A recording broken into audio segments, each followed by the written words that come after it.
Bom, vou aproveitar que o Mota falou agora há pouco do arcabouço fiscal. A gente trata desse assunto agora. O novo arcabouço fiscal apresentado pelo governo Lula para substituir o teto de gastos não agradou alguns políticos e representantes do mercado. Por isso, foi protocolado dias atrás, na Câmara dos Deputados, um projeto de lei alternativo à proposta dos petistas. Para falar mais sobre isso, recebemos agora o deputado Pedro Paulo, que é o autor da proposta. Boa noite, deputada. Em primeiro lugar, obrigado pela presença. Bem-vindo. Muito boa noite, é um prazer estar de volta aqui no JP News, no Pingos, para poder falar um pouquinho aí sobre esse que é o grande debate da economia brasileira, que é o novo arcabouço fiscal. Pois é, né? E o senhor apresentou uma contraproposta, digamos assim, né? Uma proposta alternativa a esse arcabouço fiscal sugerido pelo governo Lula, né, deputado? O que propõe exatamente esse texto de autoria do senhor?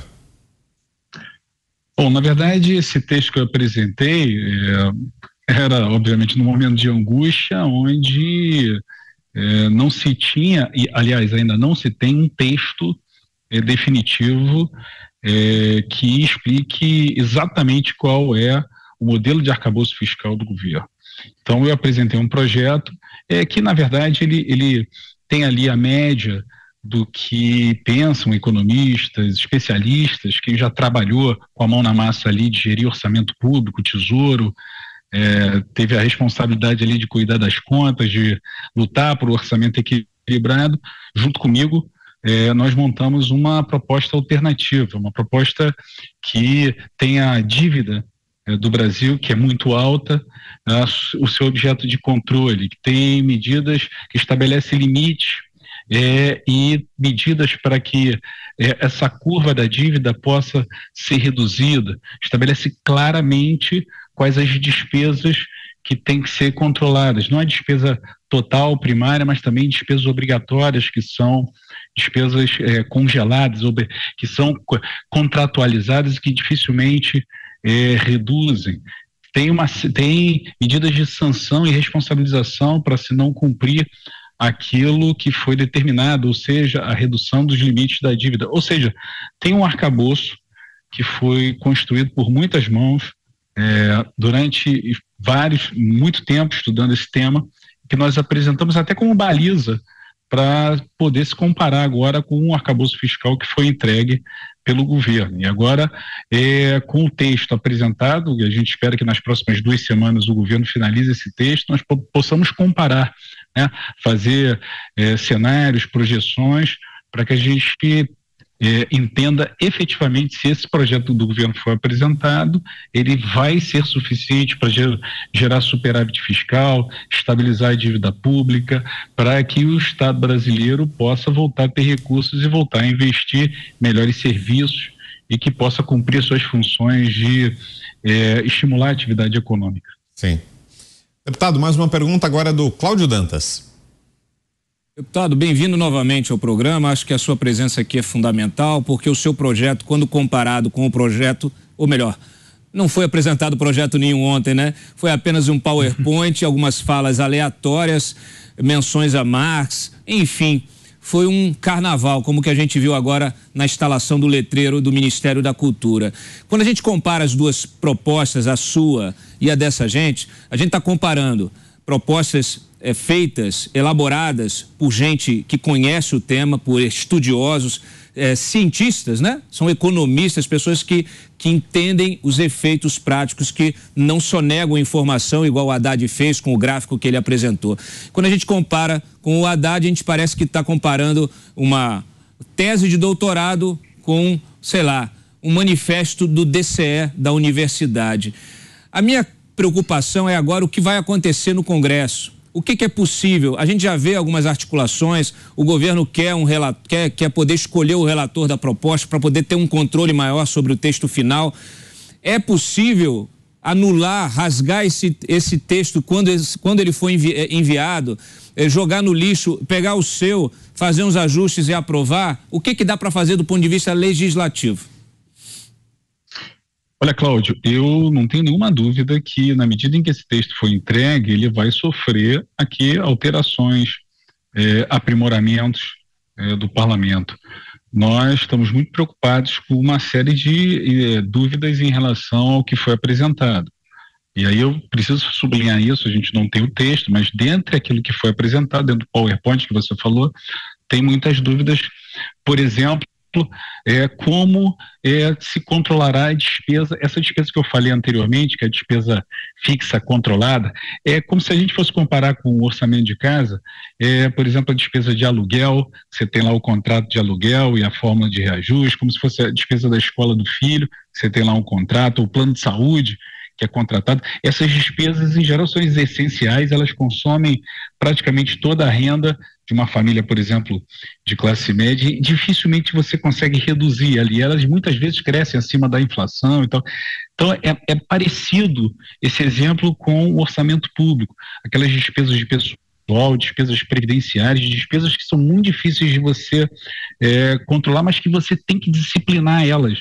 Não basta só você colocar um teto em cima e dizer o seguinte: olha, agora só vai crescer a despesa com base no aumento da arrecadação em 70% dela. Mas se você não estabelecer medidas de controle por dentro da despesa, vai estourar esse limite, esse teto, igual estourou o outro teto de gasto e perder a credibilidade, o arcabouço fiscal. Então, esses ajustes o parlamento vai ter que fazer.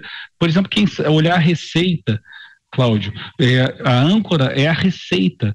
Mas que receita? Receita extraordinária não pode servir de base para fixar uma despesa que não é extraordinária, que vai continuar ao longo do tempo. Então, são muitas dúvidas que nós temos. Quer dizer, você ancorar numa receita, então você cria um incentivo que é perigoso, porque a despesa, para se aumentar a despesa, tem que aumentar a receita, e aí o governo vai toda hora buscar o quê? Retirar incentivo fiscal, aumentar a alíquota de imposto para poder atingir aquela meta de receita. Então, são perguntas que não estão claras.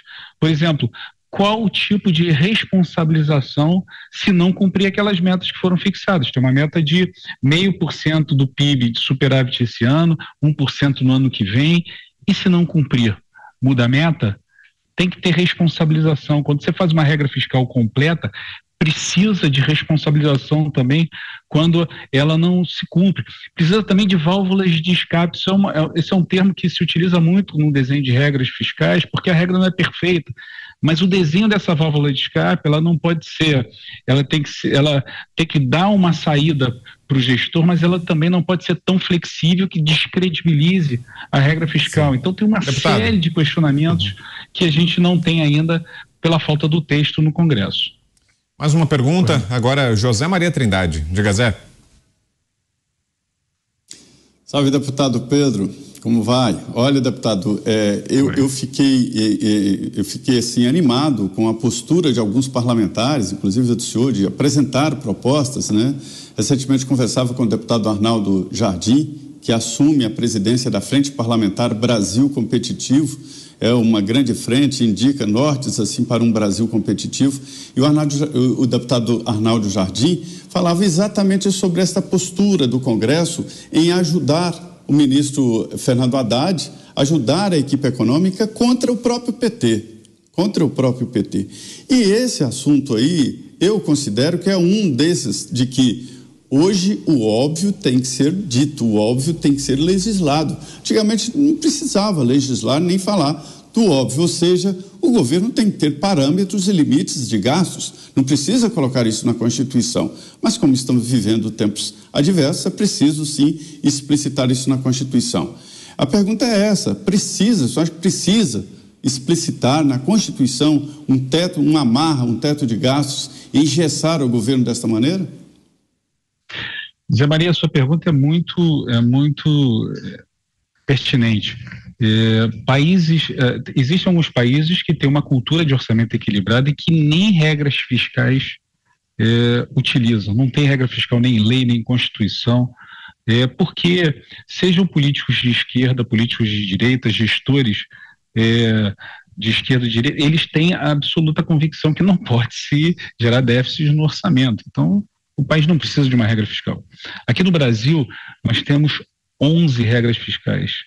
Todas elas são descumpridas.